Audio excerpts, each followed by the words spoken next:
Hello, 1666 here. A warm welcome to you all.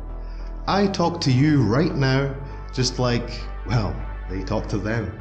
A fundamental of our existence, communication.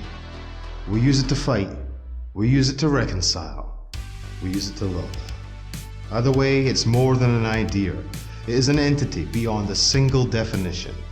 That's why we break it up, digestible chunks, the internet, the social integration initiative, in simple words themselves. It is at the heart of our existence. So why do we take it for granted? More importantly, why do we waste it? Let's begin.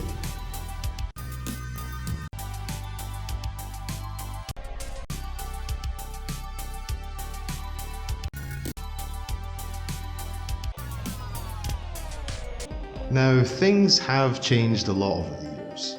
Where once handwritten letters would be carried untold distances by a single individual can now be transmitted in but a click or two. I've always found that something is lost in a simple text message. I mean, for one, the tone in which you read the message depends on the mood you're in at that moment.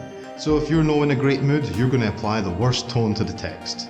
A simple, yeah, okay, becomes, yeah, okay. You always apply the worst tone. Interpreting what you hear and what you read can differ too. Say you're playing a video game, for example, and you manage to succeed in your grand task of slaughtering your enemies. All nicey nice, goody good, you know what I mean. Now in that moment of pure victory, you call out, I'm a fucking machine! We told you we'd take it back and we did! You can't control us any longer! Void Dweller 1666. An interesting one to say the least. Not much is known about this one. Really depends who you ask. To some, mad genius. To others, the village idiot. All I can say is, this one knows more than they're letting on. Sorry, I really gotta get a handle on that. Back to what I was saying, yeah, fucking machine, yeah. So now, you put that in text all of a sudden, and well, it reads in a far more lewd way to say the least. I've noticed something in the way of an interesting little social experiment in non-verbal communication, I guess. Let me paint a little picture. You're at the bus stop, and you idly look to one direction, and everyone else follows.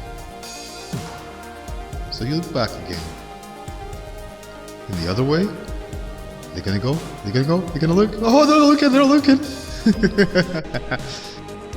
Somehow I thought I gained a useless superpower. Turns out I'm just regular useless. It's okay though, I got one thing going for me at least. At least I'm... And now a message from your loving administration. Due to the number of unauthorized infractions into the VoidHeart protocol and the increase in feral activity, we wish to address all dwellers. Dwellers, you are hereby ordered to report any dweller even at the slightest suspicion of having feral thoughts. These include questioning the administration and disinterest in the social integration initiative. We run a tight ship to ensure that all of you are equal, that all of you are the same. There's no room for deviation. The ferals are a scourge to us all and must be eradicated. We are truth. We are the administration. Bye now! The social integration initiative.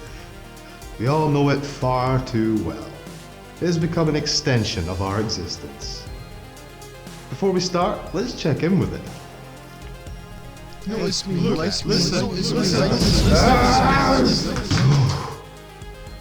That bore to my soul, that one. This is a place we really do waste what we have. We have the power to reach billions, to share ideas, to give and take the good within us all. What do? Share pictures of cute things and argue over things that deep down we don't even care about. Acronyms are everywhere now. I like to think of other meanings or uses for them. I mean, there's the classic. Someone has died and someone responds, my condolences. LOL. You know, they think it means lots of love. There's YOLO, used as a warning, that's always amusing. Now remember, YOLO. You only live once. Someone keeps saying BRB and wondering why no one is messaging back. Especially considering they said it in their message. BRB, better reply back. Now what's all this that's currently the rage with dwellers assigning themselves nicknames? Like numbers aren't good enough. I like my name. 1666 has a nice ring to it as well. You notice how an awful lot of them are Chris as well. Now this seems a bit suspicious. I mean, everyone seems to know a Chris. They're fucking up to something, I'm telling you. They seem to have infiltrated most groups from what I've seen. I've even caught them sharing looks with each other. Either way, keep your heads down, folks. The administration's not gonna like this one.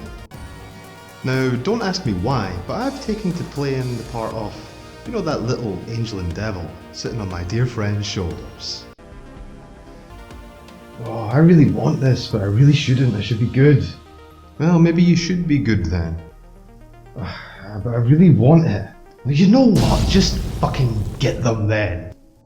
I always like it when someone means to say one thing, but all you can hear is something else. In this example, I have a small advert. It's about thanking simple items that sent you to the shops and resulted in you getting a good deal and a nice meal. So, this being is thanking their tea bags. Thank you, tea bags. I went to go get you and got all this other stuff and now I'm having this nice meal. Problem is, it doesn't sound like thank. Thank you, tea bags. Yeah. Thank you, tea bags.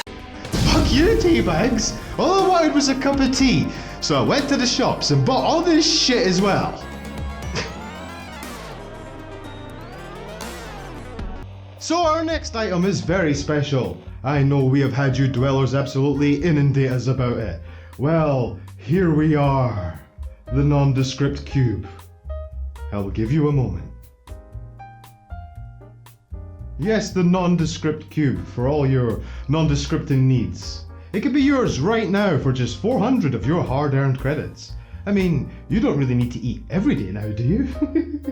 You should be setting an example for the younger dwellers. Live meager and spend big. I mean, that's how it works after all. Now, back to the product. I have found that I am buying an old school analog newspaper again. And I know I should be saving the trees and all that. However, when you're on the internet, it's only a matter of time before you go snooping about. It's like being in a curious old house filled with antiquities and told, don't touch anything, but yet suddenly find yourself alone. So snooping we go.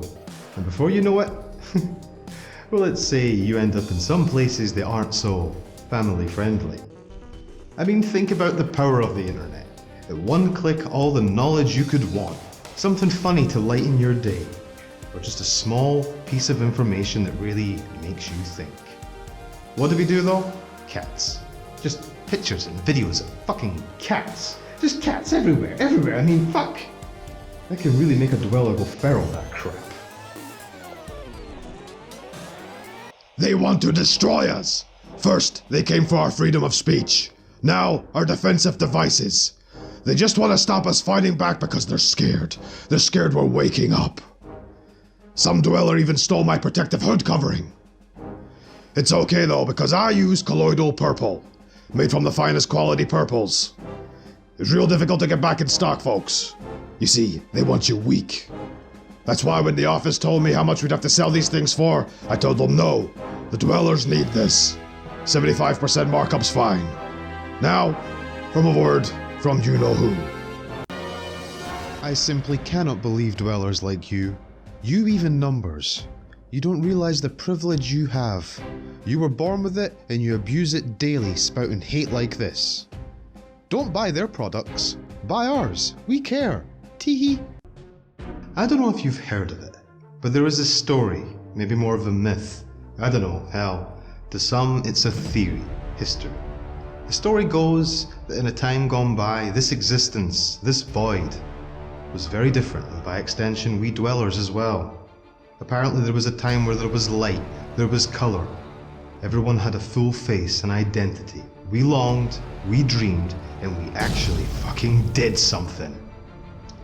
The story has it that we lost our way, our focus. We found division where there was none. Inevitably, things changed forever. We do not know if it was a great cataclysm or something deeper and far more complicated. All we know is, before we knew it, the void was our reality. Now we wander lost, trying to find meaning somewhere Somehow, and only a select few of us are even aware this is even going on. There's no thrill, there's no grand story no more. We merely exist because we're here. Yet the same bickering still goes on, where no words exist to explain our increasingly twisted logic. We create them. The rewards we work so hard for are just a mechanism to keep us in line and limit our growth. Yeah, we broke the simulation, but that's all we did. We broke everything. And now look at us, just a bunch of hollow faces and forced smiles. Well, at least we still got television, folks, right? What? What the hell's void spreading? Really? Well, that just sounds stupid for everyone involved. Wait, I gotta try it. Watch, back up. Whoa! At this current time, 1666 currently hates himself. Well, it looks the end is here once again. I hope I amused you at least. Thank you so much for watching, and remember, candles work better in the dark.